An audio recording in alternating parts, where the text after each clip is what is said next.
Bom, pessoal, vamos lá. Mais um vídeo falando dessa vez das carteiras recomendadas de janeiro de 2023. Primeiros pontos aqui macroeconômicos, um pouco fatores macros que balizaram a nossa decisão. Em primeiro lugar, a gente continua evitando as empresas estatais. A gente acha que o risco ainda é bastante alto nesse grupo, e acabou nesse mês tirando o Petrobras, inclusive, de todos os portfólios onde ela ainda estava presente. Outro ponto que chama atenção aqui no nosso portfólio, a gente ainda não está apostando, vamos dizer assim, ou investindo naqueles nomes mais ligados ao governo Lula, ou aquela sexta Lula que a gente já divulgou aqui em outros vídeos. Teve uma deterioração no cenário macro bastante grande depois da eleição do Lula e também no começo desse ano, depois dos discursos de posse, que a gente acha que isso está sendo mais relevante do que, eventualmente, alguns detalhes microeconômicos do plano de governo. Então, acho que no momento ainda é para ser um pouco mais cauteloso, aí ter isso em mente e menos olhar os detalhes micro desses planos. Outro ponto que vale chamar a atenção aqui mais macro, a gente reduziu um pouco o risco dos portfólios. A gente acha que os preços já estão bastante depreciados, o mercado já caiu bastante, mas ainda assim não é o preço que vai fazer os investidores voltar a comprar ações, voltar a ter uma posição mais positiva com relação ao Brasil. Precisa de algum trigger, uma sinalização mais clara do governo, uma política econômica mais robusta, mais previsível, mais ortodoxa para dar previsibilidade e as pessoas voltarem a investir em ações. Então, como a gente não está vendo isso nesse curto prazo, a gente preferiu reduzir um pouco o risco dos portfólios. Por último, só vale chamar a atenção mais uma vez, como a gente fez no final do ano passado, o ano 2022 foi particularmente bom para a gente, as nossas carteiras ficaram entre as melhores posições em vários rankings, particularmente no valor econômico, que é o mais acompanhado, mas também em outros rankings menos acompanhados, como da Exame, da DVFM, a gente também ficou entre os 3 primeiros lugares em quase todos eles. E não é uma coisa só de 2022, né? Se você olhar particularmente no caso do valor econômico, que é fácil ver isso, se você olhar os últimos 5, 10 anos, a Guide sempre teve uma posição de destaque nesses rankings. E começando aqui a apresentação, falando um pouco das teses, o que a gente está vendo hoje de negativo no governo é que foi montado um ministério com muita gente ligada ao PT, com uma visão heterodoxa na economia, que no passado teve resultado muito ruim. O que a gente vê aqui nessa tabela é que o Lula começou o governo dele com uma participação de algumas pessoas com uma visão mais ortodoxa, uma visão mais alinhada com o que se chama aqui, até pejorativamente, de visão neoliberal, mas que deu bons resultados no primeiro mandato do governo Lula, aí que acabou sendo aos poucos abandonada, principalmente já no segundo mandato do Lula, aí que a gente viu o ápice negativo desse abandono dessas políticas no governo Dilma. Infelizmente a gente começa o governo Lula 3 aqui em 2023 ainda mais alinhado com essa cabeça do que deu errado no governo Dilma e menos do que deu certo no governo Lula 1. Então esse é um pouco um risco que a gente está acompanhando e a gente espera que muito disso seja revisto nos próximos dias, mas isso balizou um pouco a nossa decisão de não conseguir ver com clareza que a política econômica vai ser mais ortodoxa, vai ser baseada em coisas mais conhecidas ou em teorias mais bem aceitas. Então a gente optou aqui na nossa visão optou por reduzir um pouco o risco dos portfólios. Outro ponto que vale chamar a atenção é que a gente acha que o ano de 2023 vai começar muito parecido com 2022. O que aconteceu em 2022? Os investidores privilegiaram empresas com margens maiores, empresas maiores, com mais liquidez na bolsa, aí evitaram empresas muito endividadas, empresas muito voláteis, como o caso de IRB, Cogna, entre outras, ficaram entre as maiores quedas. Então o nosso portfólio para janeiro começa um pouco com essa cara, ainda mais concentrado em empresas com margens maiores, como é o caso da VEG, entre outros nomes.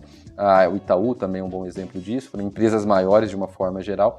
e evitando essas empresas mais endividadas, empresas mais voláteis, que a gente acha que vai ter um tempo, é possível que tenha um bom momento para elas ainda em 2023, mas nesse momento é melhor ser mais prudente. E outro ponto que vale chamar a atenção aqui, falando um pouco de 2022, o que aconteceu, é o que normalmente acontece, muitos anos o que acaba acontecendo é uma repetição em grande medida do que aconteceu no ano anterior.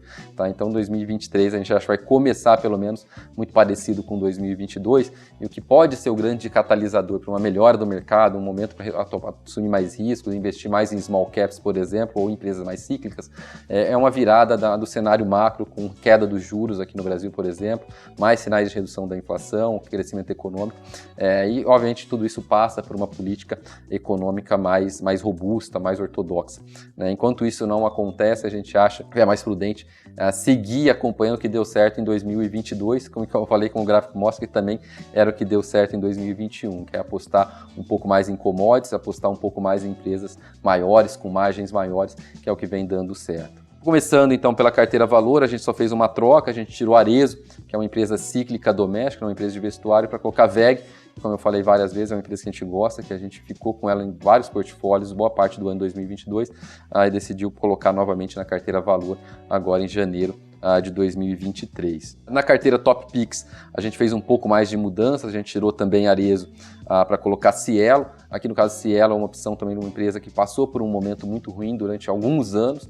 com margens caindo, receita caindo. Aí a gente viu o fundo do poço, vamos dizer assim, em 2022, ao começo de 2022 ou final de 2021, e que já em 2022 a empresa voltou a ter uma rentabilidade crescente, com volumes melhores, margens melhores, e isso ainda não está tão bem precificado na nossa visão, tem potencial de alta ainda em Cielo. Também trocou Petrobras por PetroRio, na linha de, como eu já tinha falado, de reduzir um pouco as empresas estatais, e por último a gente tirou Edux para colocar o índice de Small Caps e o Small 11. Essa decisão, na nossa visão, é que assim, as Small Caps de uma forma geral, como eu já falei, sofreram bastante nos últimos meses, praticamente no final de 2022, aí na nossa visão, assim, o grupo como um todo oferece uma boa possibilidade de retorno, assumindo alguma melhora no cenário macro.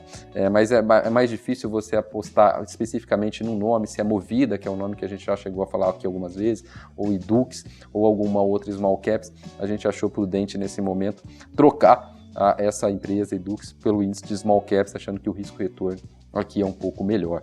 Na carteira Small Caps propriamente dita, a gente tirou Localweb,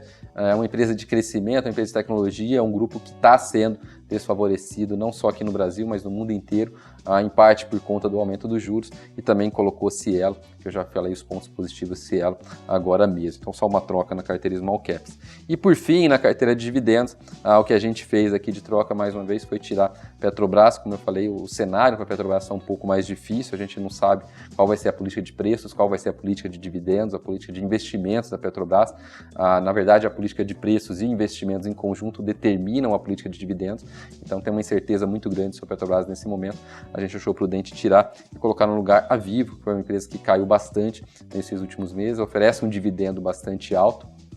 aí na nossa visão, com um risco relativamente baixo, até não só um risco, é bem menor que o risco de Petrobras, mas claramente um risco também até pequeno vis-à-vis outros nomes da carteira de dividendos. Então a gente achou um risco-retorno bom e reduziu também um pouco o risco desse portfólio de dividendos na carteira de dividendos agora para janeiro de 2023. Tá, então esse é o resumo aqui da nossa visão, das nossas recomendações para janeiro de 2023. Como eu falei, e como sempre, o relatório completo das carteiras sugeridas fica disponível no nosso site, lá no Guia Financeiro.